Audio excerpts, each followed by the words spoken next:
access to like a bank account that has money in it. Even if, okay, I don't have a lot of money, but just everyone put your hands up.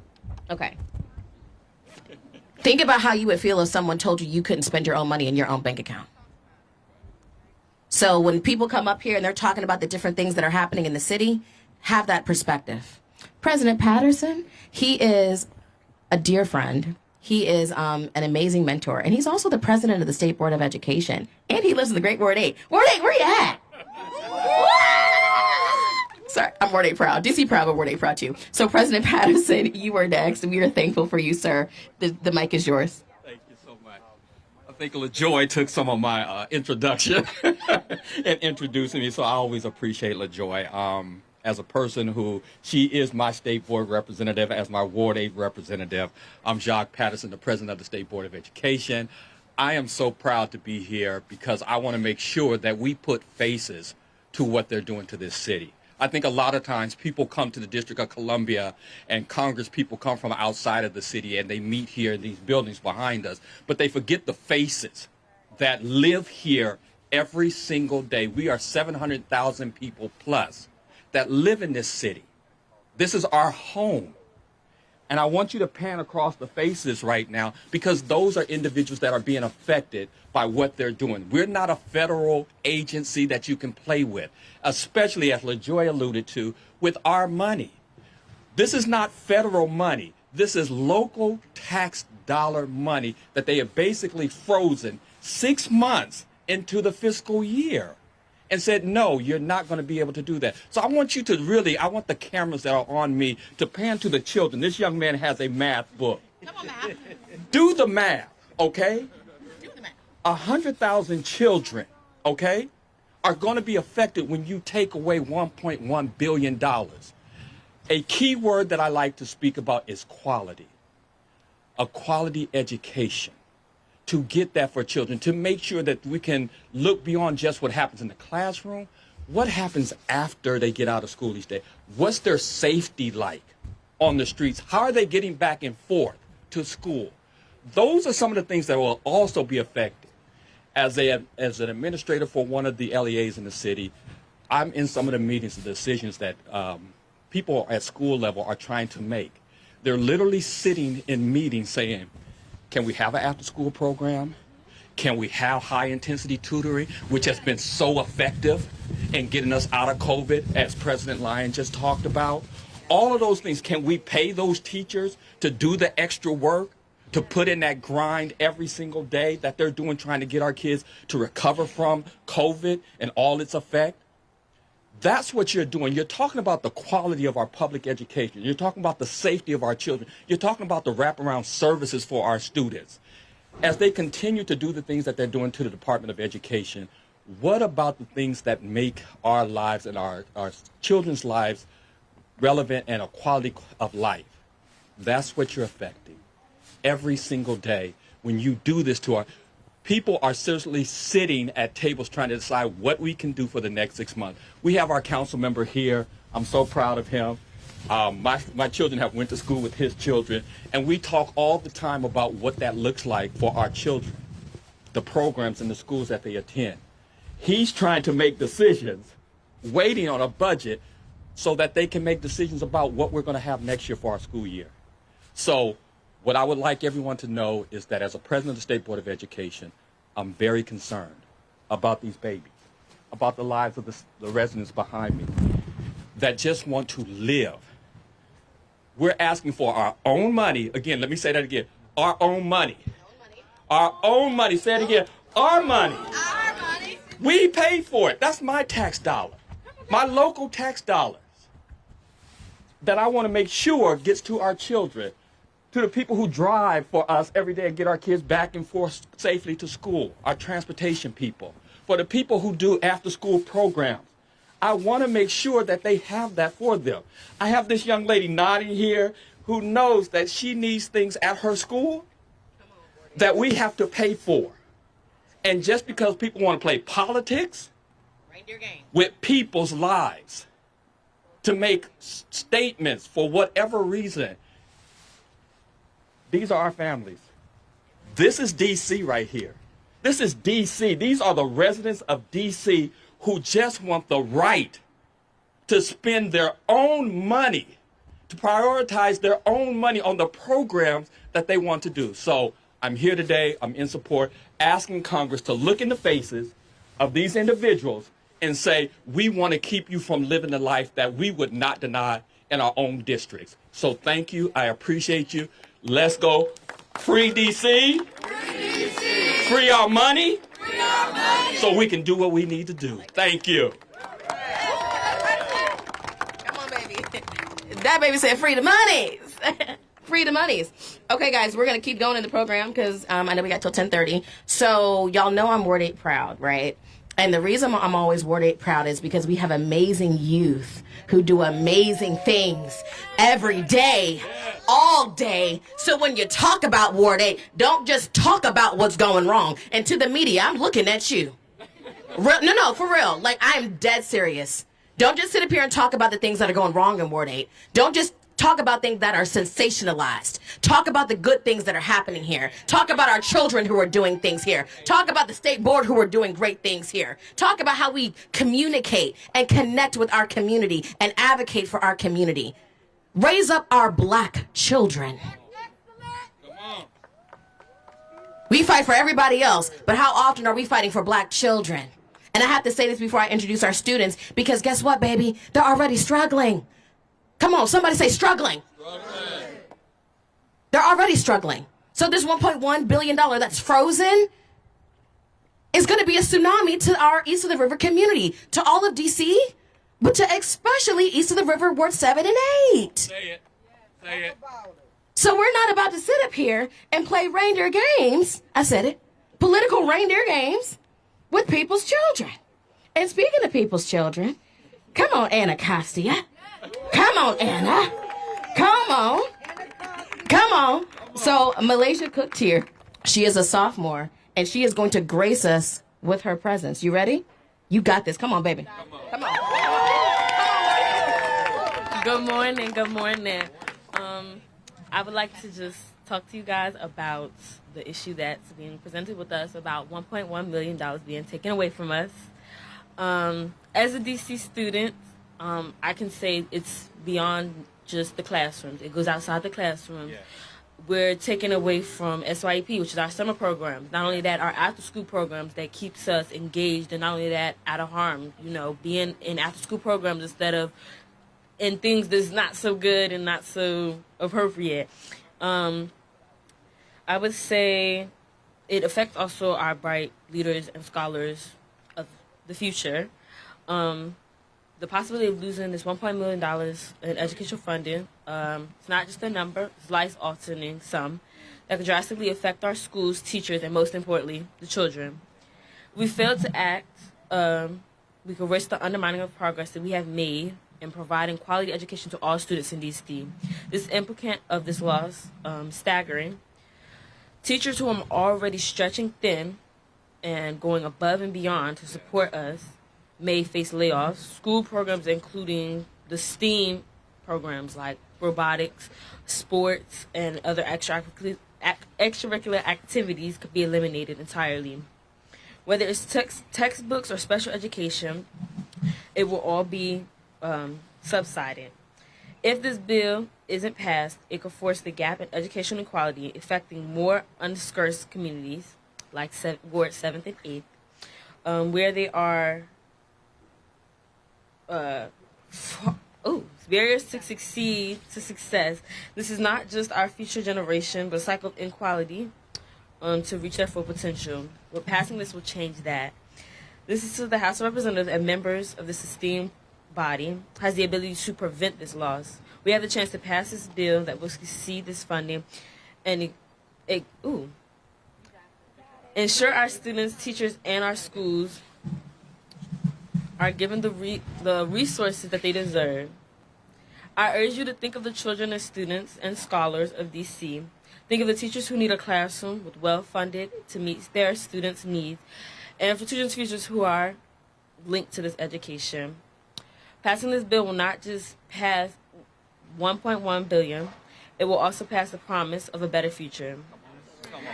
Right. Cousin, I ask you to act with urgency, compassion, and recognition that when That invest in our children's education, we invest in the future of our nation.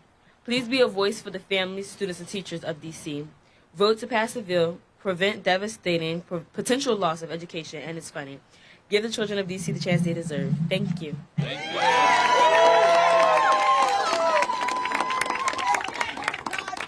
Come on, Ward 8, proud. Like a Ward 8 mama bear. Yeah. And really quick, Councilmember Allen, we appreciate you. Anki Jane, we appreciate you, baby. Representative Anki Jane, we appreciate y'all. I just wanted to make sure y'all got your shout outs because we know you all are doing your things too. And we didn't want to forget about you. Inclusivity?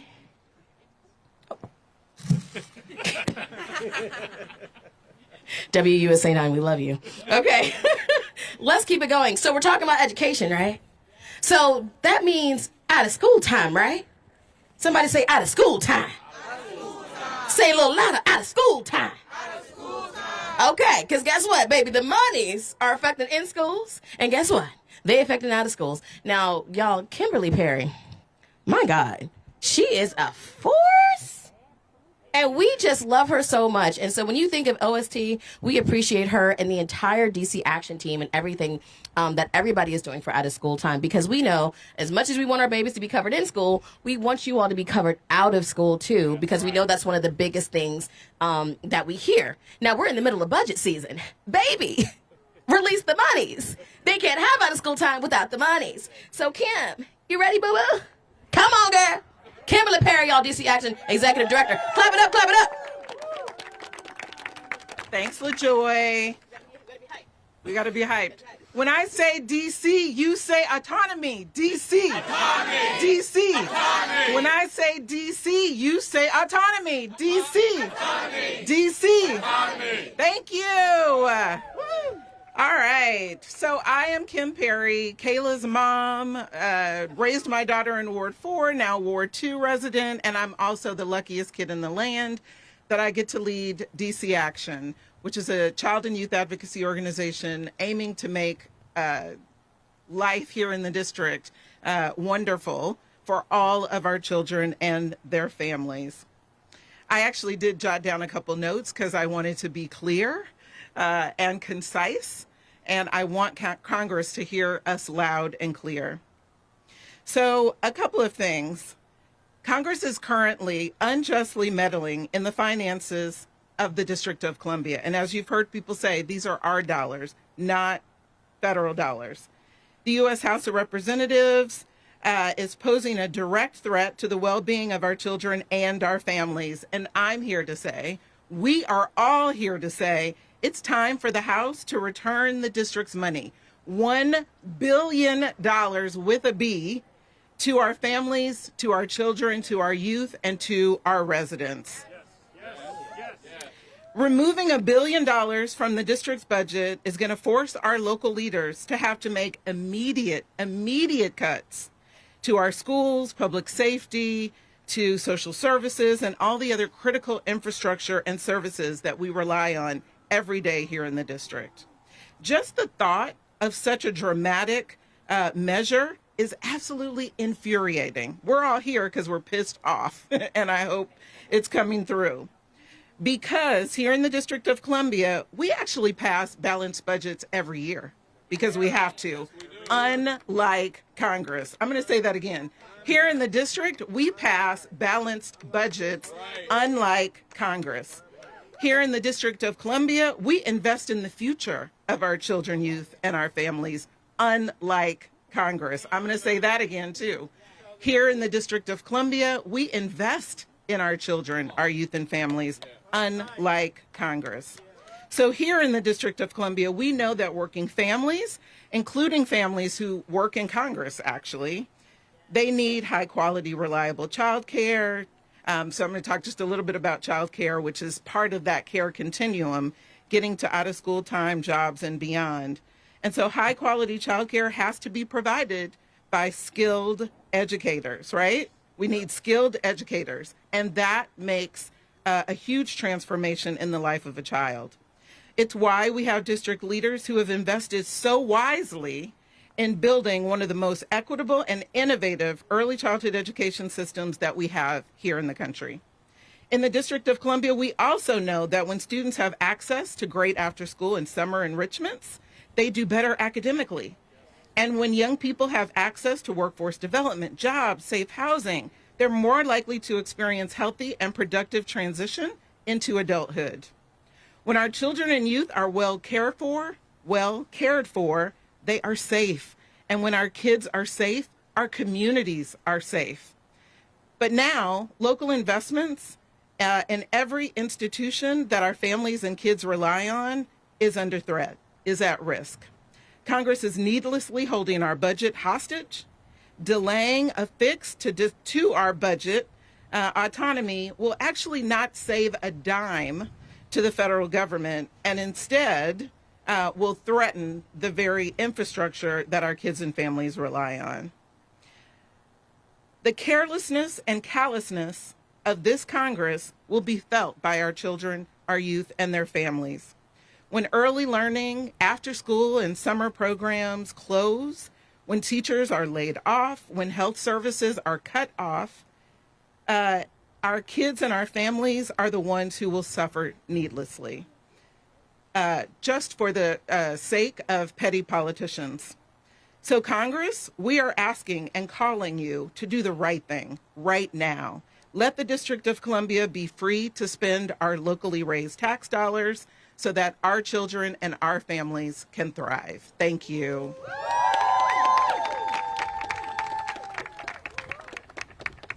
Kim, we love you. Baby, we love you. We love everything that's going on here, okay? This is community. When I say DC, y'all say proud. DC? Proud. DC? Proud. Come on, y'all. Y'all better let them know. So now we're going to transition just a little bit, right? Because yes, it's called Recess on the Capitol, but community is what? Inclusive. I've named it revolutionary inclusion. So when people want to talk about DEI, you tell them LaJoy sent you to say revolutionary inclusion, okay? So what that means is we have to be covered. We're at a spiritual warfare. People don't want to sit up here and talk about that. This is spiritual warfare, y'all. Okay? And when we talk about families, and when we talk about people's children, baby, we got to cover our children. So we got to have our faith leaders, right? And guess where they at? Where they proud? So I want to introduce the dynamic Pastor William Young from Covenant Baptist United Church of Christ. He is an amazing man of God. And guess what? I'm a woman of faith, and we know that different folks have different religions. But guess what? We center our faith, and we center our children. So, Pastor Young, if you could just come say a couple words to us, and if you want to start prayer, baby, we will bow our heads and be ready. The floor is yours. Okay.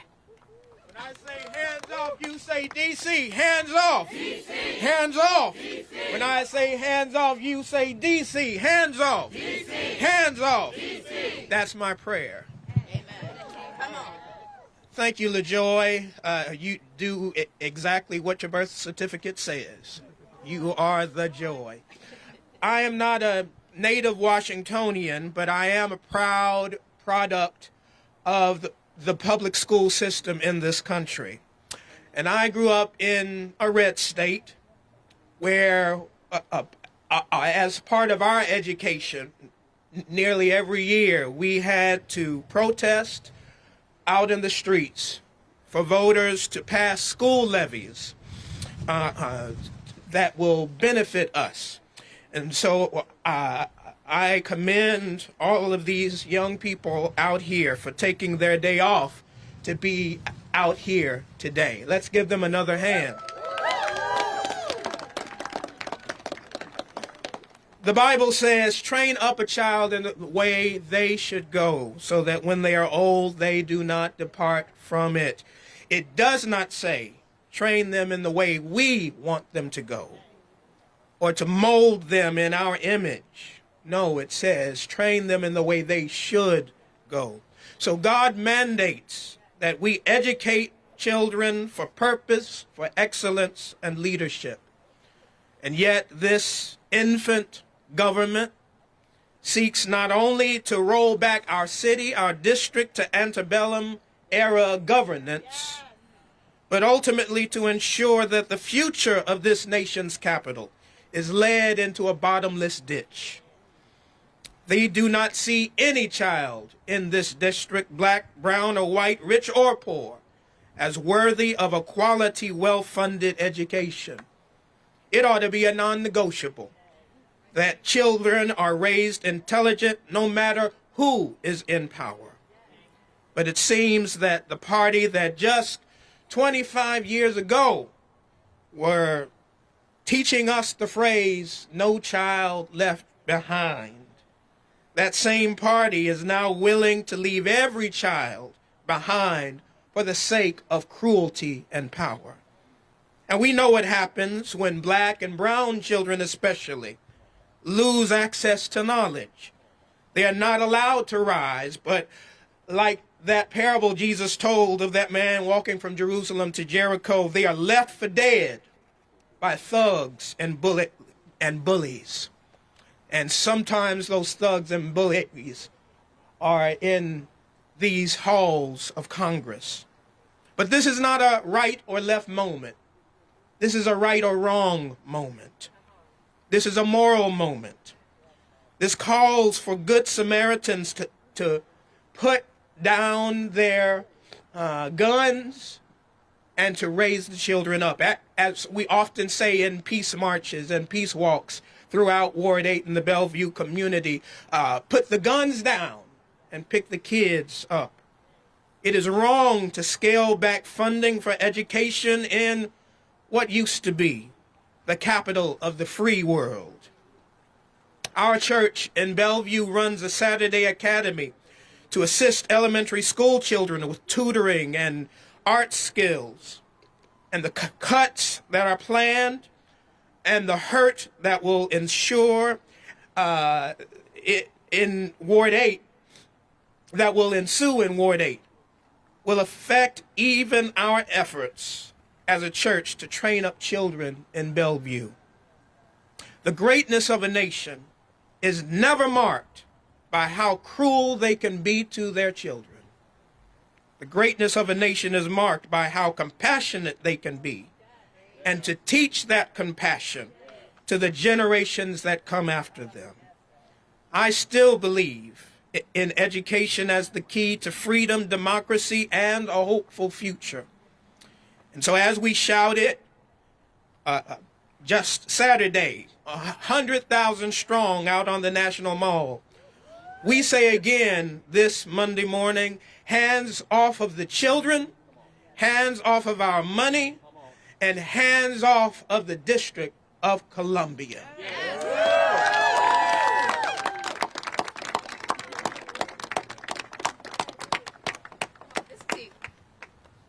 See, great things happen in Word 8, amen? Okay. The greatness of a nation is measured by your compassion. It's measured by your children, okay? And you know what else is measured by? How we treat our workforce. How we treat our labor force. How we treat our transit workers.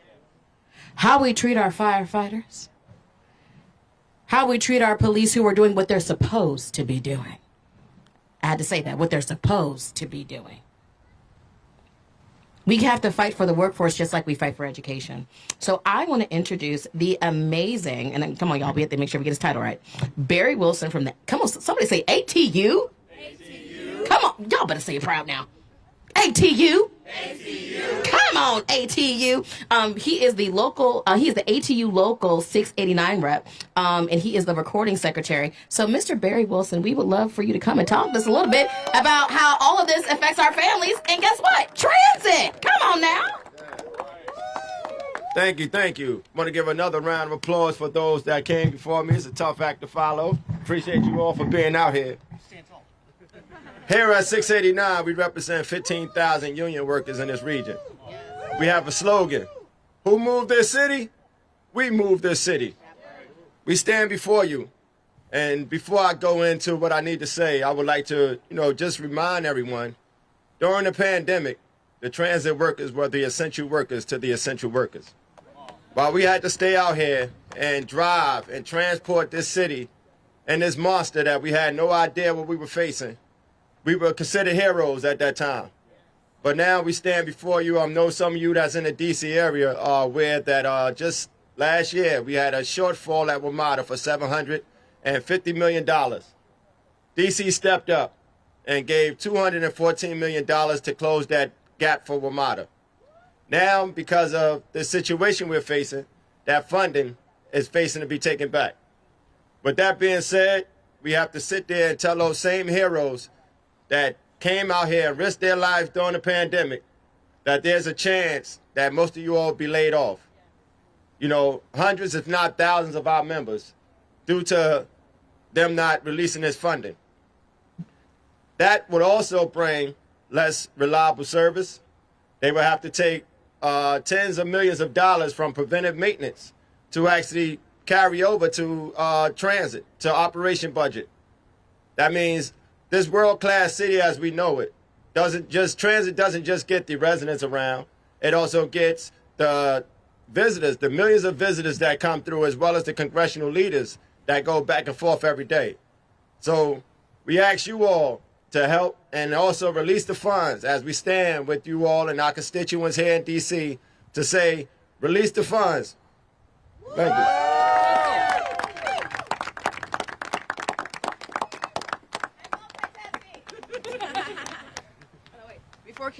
Before Kaya comes up, I just got to shout out. Well, y'all, when I say free, y'all say DC. Free? DC. Free? DC. And guess what? We love free DC. To Alex, to Kaya, we love the entire team. Y'all, they helped us with the infrastructure to make recess at the Capitol possible. And we have to publicly give people their flowers. Amen? Okay. So it's on you, baby. We thank you. We love you. We know you guys have been here day in and day out. And from all of us here, we just want to say thank you.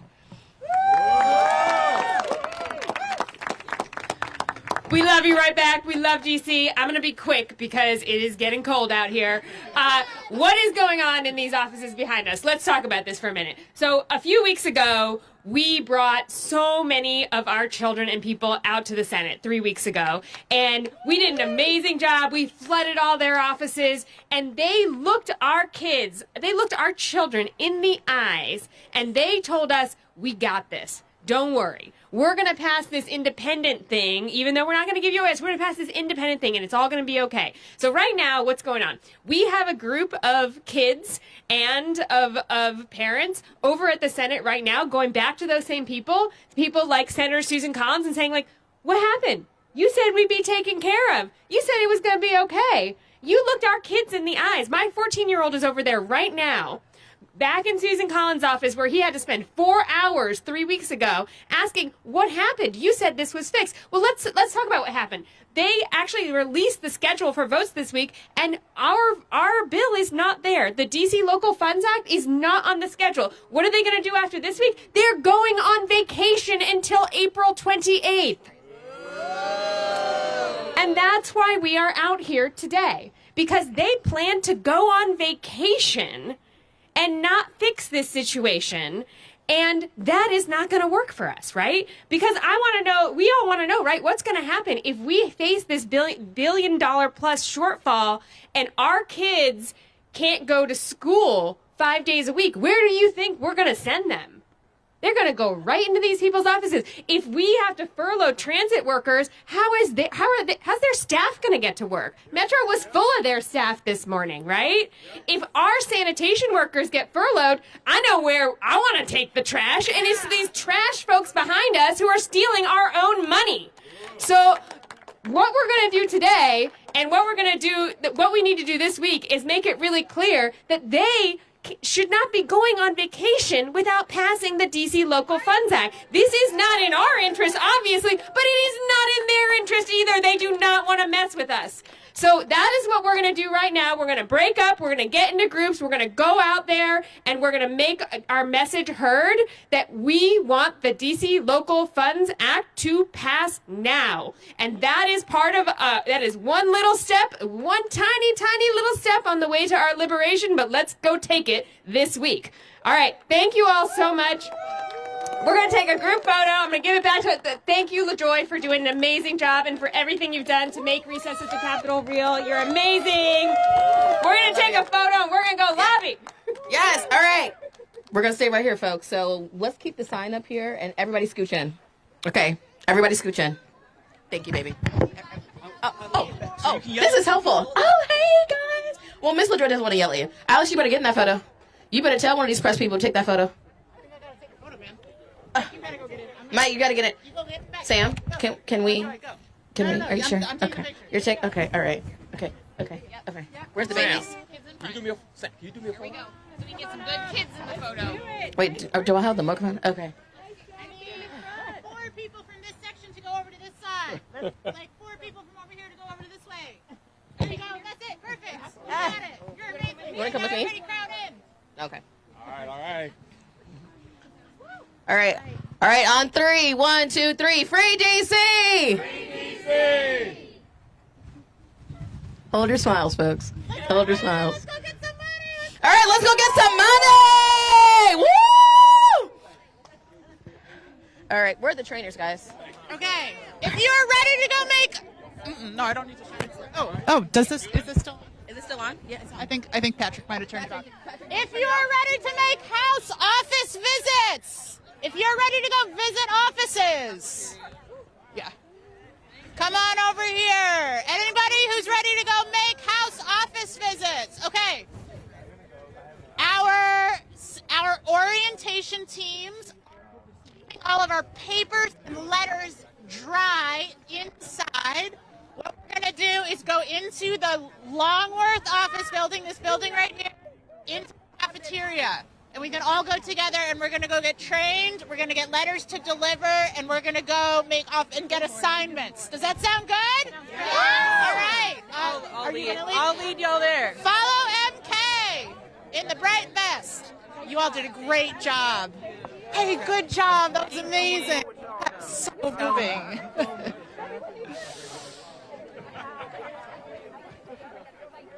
Patrick, it didn't rain. Yes, during the thing.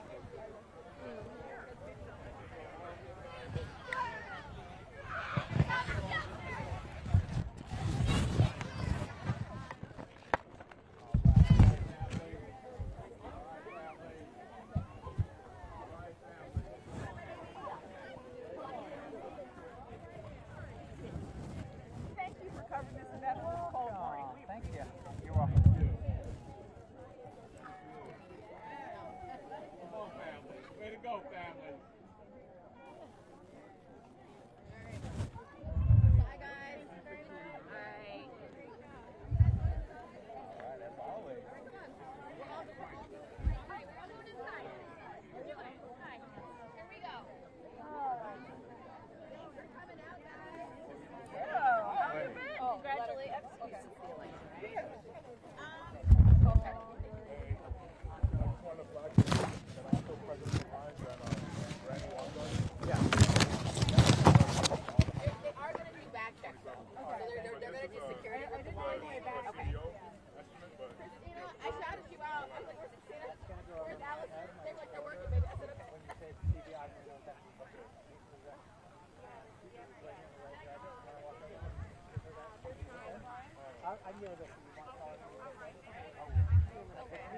Mary, thank you.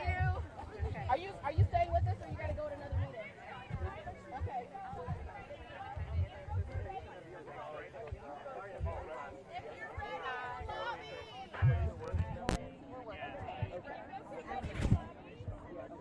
you are ready to go to offices. What I can do is I can send them an email with whatever they sent me to kind of bring in.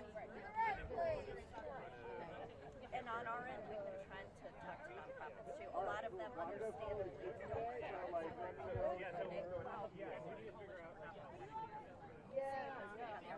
Perfect. So yeah, let me give you my email whenever you're ready.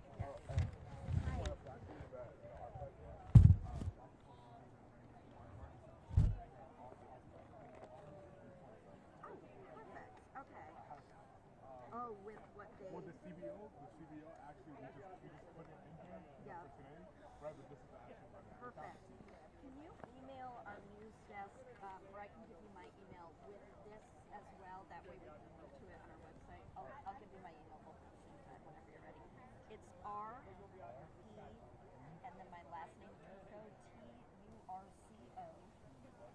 Yep, at S as in Sam, B as in boy, G as in girl, TV.com.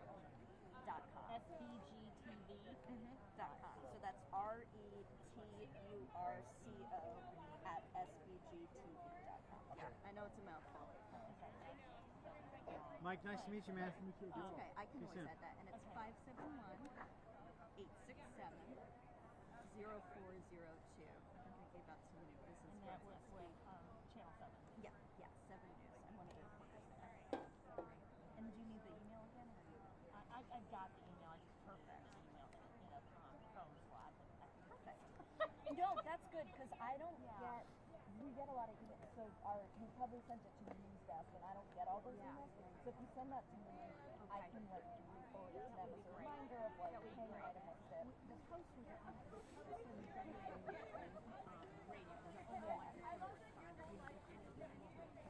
So sometimes it doesn't necessarily mean that we aren't going. Sometimes it just means they put it on the calendar. They can't say one way or another. But I'll flag them just to triple check that it's on the calendar. But, you know, the nonprofit sector is based on lawyers and this billion doesn't happen unless the already federal cuts from the nonprofit sector is funded by federal government. I mean, there's going to be mass layoffs of probably 150,000 nonprofit workers as well. So even when there is service, there's not going to be anybody to deliver that. I mean, the whole delivery system for social services and education, after school, before school, childcare, health clinics, and I don't think the business community gets this at all. I don't think they do. That because we're, you know, everybody sees federal workers being laid off. And it's going to be transit workers, local city workers, but it's also going to be the whole nonprofit sector, national and... It's a domino. Sorry, we got to follow everyone. Okay. But yeah, you can email me. Do you have a mic that you want to put on tonight? Yeah, but I won't know till we get there. Because I think